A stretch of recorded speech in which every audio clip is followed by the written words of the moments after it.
جو شب برات کے حوالے سے ایک مشہور ترین حدیث پیش کی جاتی ہے وہ بھی میں ڈسکس کر لیتا ہوں. وہ جامع ترمذی میں ہے، سنن ابن ماجہ میں ہے، مشکات کے اندر بھی موجود ہے، اور یہ حدیث سب سے مشہور ترین حدیث ہے جس کو سارے لوگ کوٹ کر رہے ہوتے ہیں، خواہ وہ ڈاکٹر طاہر القادری صاحب ہوں، خواہ مولانا طارق جمیل صاحب ہوں، باپا جانی الیاس قادری صاحب ہوں، سب اس حدیث کو وہ کہتے ہیں جی دیکھیں جامعہ ترمذی میں یہ حدیث آئی ہوئی ہے، سنن ابن ماجہ میں آئی ہوئی ہے کہ نبی الاسلام ایک رات بقیع غرقد قبرستان میں چلے گئے اور سیدہ عائشہ آپ کے پیچھے چلی گئی کہ آپ علیہ السلام اچانک اٹھ کے کہاں چلے گئے. تو نبی الاسلام نے فرمایا کہ عائشہ تم نے گمان کیا کہ اللہ کے رسول تمہارے ساتھ کوئی خیانت کریں گے؟ یعنی میں کسی اور بیوی کے پاس نہیں گیا، میں تو اس رات بقیع غرقد قبرستان آیا ہوں، اور یہ آج 14 اور 15 کی جو درمیانی رات ہے شعبان المعظم کی، یہ ایسی رات ہے جس میں اللہ تعالی بنی کلب جو ایک قبیلہ تھا عرب کا بہت بڑا، اس کی بکریوں کے بالوں سے بھی زیادہ لوگوں کی مغفرت کرتا ہے. تو میں اہل بقیع کے لیے دعا کرنے آیا. اچھا، یہ حدیث وہ بیان کر کے کہتے ہیں یہ مغفرت کی رات ہے. اس حدیث کے ساتھ خود لکھا ہوا ہے امام ترمذی نے کہ یہ حدیث منقطع ہے، یعنی راویوں کی ملاقات ہی نہیں ہے آپس میں. پھر تدلیس کا بھی ایشو ہے اس میں.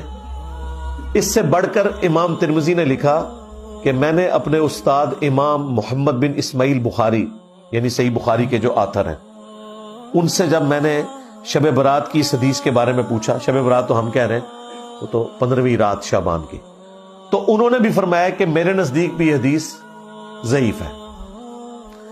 اچھا، امام ترمذی نے 7 باقاعدہ کامنٹس کیے ہوئے ہیں اس کے اوپر. اس سے بڑھ کر مشکات والوں نے جب یہ حدیث ترمذی سے لی تو انہوں نے بھی 7 امام بخاری کے کامنٹس نقل کیے جو امام ترمذی نے ان کے حوالے سے بیان کیے. اب مجھے بتایا اس کے بعد کوئی گنجائش رہتی تھی، لیکن دیکھ لیں ڈھٹائی ہے. ڈاکٹر طاہر القادری صاحب بھی وہ پڑھ رہے ہیں اور کہہ رہے ہیں ترمذی پڑھ رہا ہوں، ترمذی اگے بھی پڑھو نا سرکار. بس حدیث بیان کر کے نا جو اگلا حصہ تھا نا کہ جو امام ترمذی لکھا ہے کہ یہ روایت درست نہیں ہے، امام بخاری بھی اسے صحیح نہیں سمجھتے، اس میں راویوں کی ملاقات ہی نہیں، منقطع ہے، وہ انہوں نے آنکھوں سے پڑھی، زبان سے نہیں پڑھی، بس اس کے بعد کتاب بند کر دی. یعنی وَأَنْتُمْ تَعْلَمُونَ، وہ جانتے تھے کہ اس میں کیا لکھا ہوا ہے، بس بیان کر دیا ڈٹائی کے ساتھ. اسی طریقے سے ایک اور حدیث پیش کی جاتی ہے سنن ابن ماجہ سے، وہ بھی مشکات میں بھی موجود ہے کہ نبی الاسلام نے فرمایا کہ اس مہینے میں نامہ اعمال اللہ کے حضور پیش ہوتے ہیں، رات کا قیام کرو اور دن کا روزہ رکھو. حالانکہ اس میں کذاب راوی ہے، یہ گھڑی ہوئی روایت ہے، ضعیف بھی نہیں، گھڑی ہوئی روایت ڈٹائی کے ساتھ بیان کرتے ہیں. اور یہ رات جو ہے وہ فجر کا وقت شروع ہونے تک اللہ تعالیٰ کی طرف سے خاص رحمت کی رات ہے، فرشتے نازل ہوتے ہیں، وہی جو لیلۃ القدر کے بارے میں ہے. اور وہ تو میں نے آپ کو بتایا کہ روزانہ کے لیے بھی فضیلت ہے بخاری مسلم میں کہ آخری تہائی رات جب رہ جاتی ہے تو اللہ تعالیٰ آسمان دنیا پہ نزول فرماتا ہے جیسا کہ اس کی شان کے لائق ہے، اس کی مثال نہیں بیان ہو سکتی. اور کہتا ہے کوئی مجھ سے مانگنے والا میں اسے عطا کروں، ہے کوئی بخشش مانگنے والا کہ میں اسے بخش دوں، حتیٰ کہ فجر کا وقت داخل ہو جائے. یہ روزانہ کے لیے اللہ تعالیٰ کی طرف سے ایک اسپیشل آفر ہے پوری انسانیت کے لیے کہ وہ حق قبول کر لیں.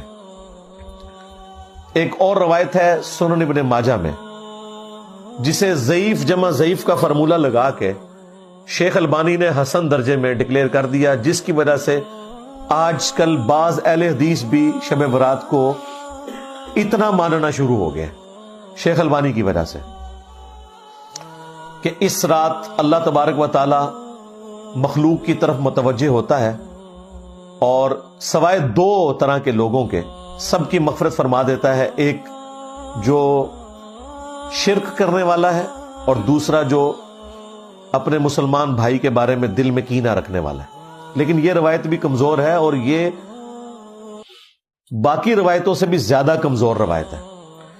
اس میں 2 مجہول راوی ہیں ان نون، اور 2 مدلس راوی ہیں جو عن سے روایت کر رہے ہیں. اور امام مسلم نے صحیح مسلم کے مقدمے میں لکھا ہوا ہے کہ مدلس کی عن والی روایت سما کی تصریح کے بغیر ضعیف تصور کی جائے گی.